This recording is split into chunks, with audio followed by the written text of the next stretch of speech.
All right, boys, let's move on now to going right back into the lightweight division. Oh my goodness. Oh, are we One of there? the more serious knockouts we've seen in quite some time. Michael Chandler defeats Tony Ferguson by knockout via front kick right up the middle. The official time coming at 17 seconds into the second round.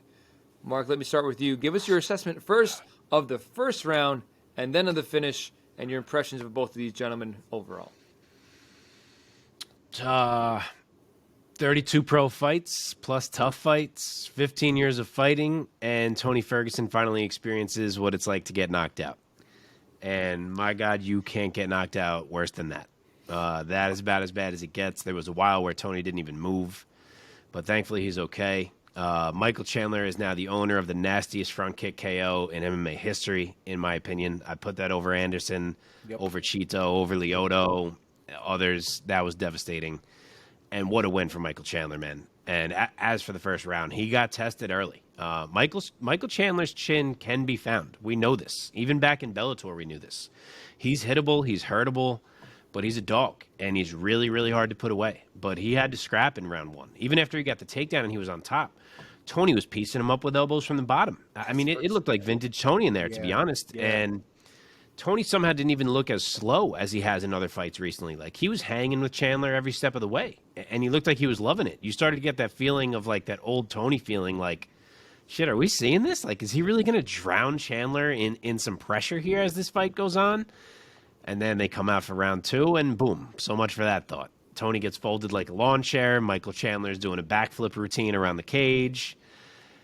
So, really a tough pill to swallow for Tony. I know it's 4 losses in a row, but he really did not look bad there until the finish. And a huge, huge win for Michael Chandler, and frankly, the UFC, because Chandler is very marketable, and they could not afford for him to go 1-3 in the cage.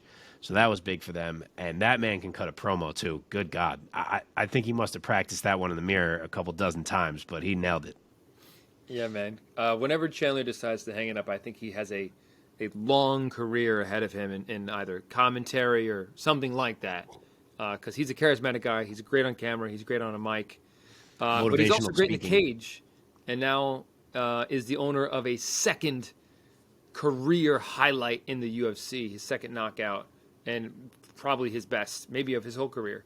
Omar, let's bring you in here. What were your impressions of the finish and of the fight overall? Yeah, it was heartbreaking because Tony he did look good, man. He looked good for the entirety of that fight up until he got caught.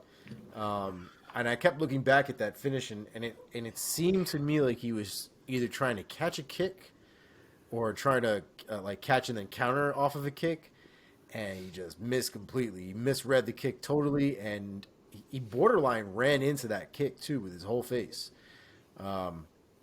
It was scary. It was really, really bad. I it's weird for me because I because of the way he looked, like I'm not really ready to call it retirement, but this is again one of those moments where these guys start to take the most damage in their career in now the shortest amount of time. And we've seen that with a few other guys that I just don't know how much healthier it is for these guys to continue fighting at this point. But I do want to see Tony Ferguson fight again. He was still entertaining to watch. But Michael Chandler, man, a very much needed win, I think, as far as he's concerned. They've had a lot of high expectations for Michael Chandler, and with a lot of good fights for sure, he just hasn't had a lot of the wins to go along with it. So it was nice to see him pick at least this one up, along with the highlight that's definitely the best front kick, period. I mean, it did the most damage. I mean, even Anderson's against Vitor, Needed follow up. it hurt Vitor, but Anderson had to follow up with some Yep. punches to finish the fight. This Yeah. knocked Tony out cold, man. It was scary. Even Cheetos needed some follow up, although not that much, and even Lyoto's like it launched Randy Couture, but he still needed a couple more to put him out. So this one had Tony out for an entire round, basically. I mean, it was probably over 5 minutes that Tony Ferguson was just cold on the floor.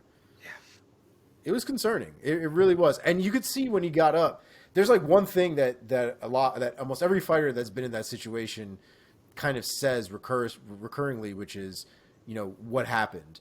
And it seems to be like a consistent story with guys who don't remember getting knocked out, but who are told this from the people that they were with, where they'll be in the back, whatever is happening, and they'll ask the guy like, "Yo, what's going on? What happened?"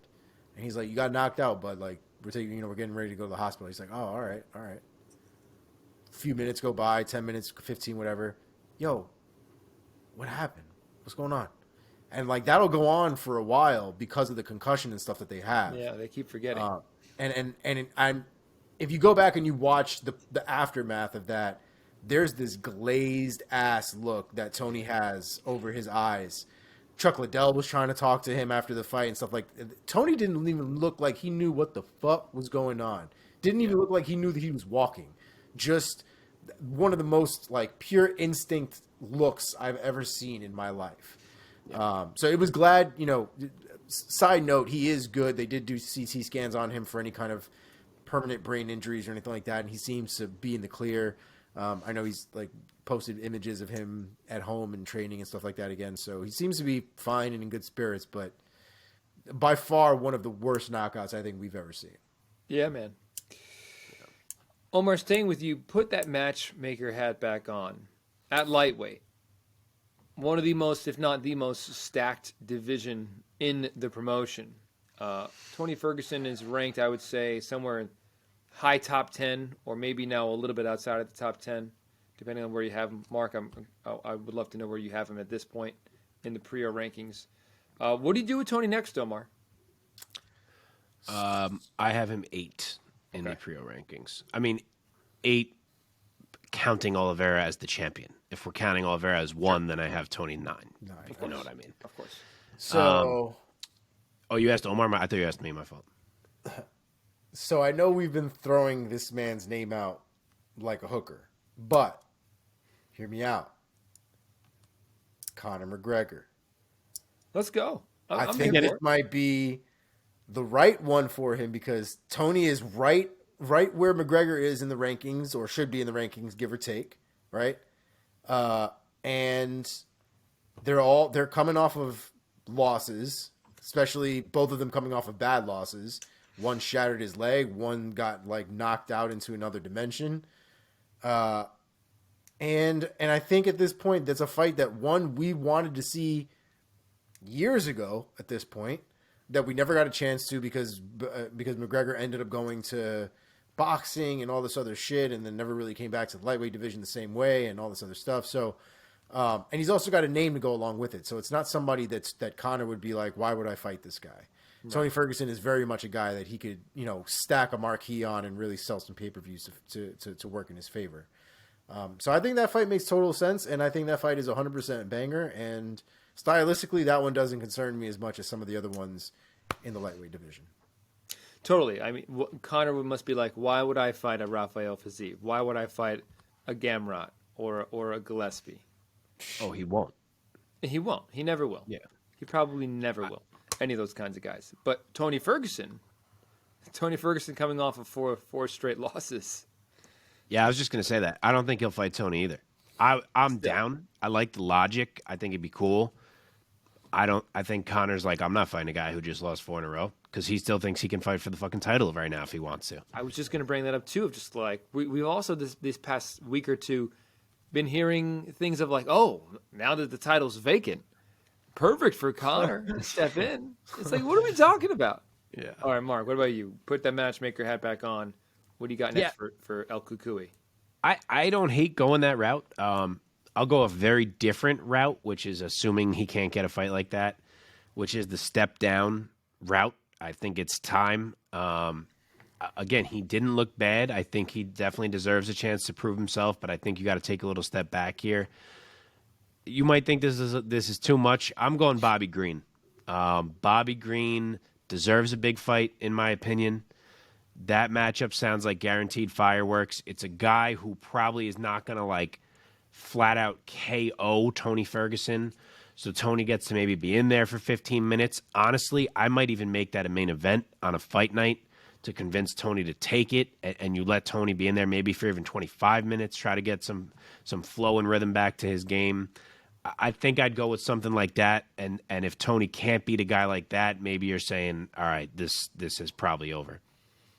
No, I love that because it's not a Bobby Green's not a one of these young killers who's coming up the lightweight rankings, who might tear through Tony Ferguson. Yes. He's a guy who's also a veteran who also has a ton of fights.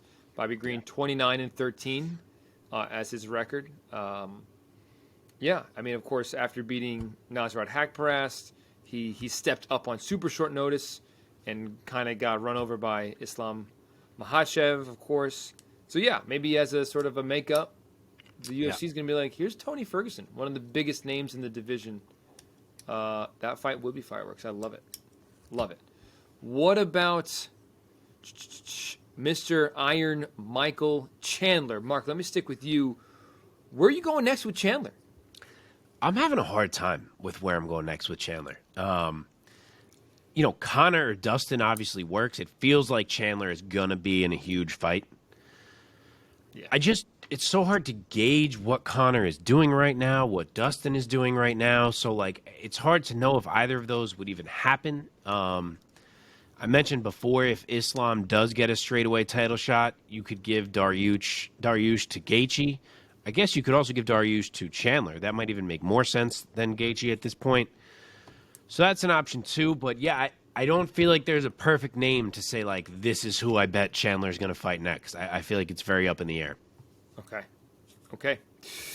Anything else you guys want to say about this lightweight fight between Michael Chandler and Tony Ferguson?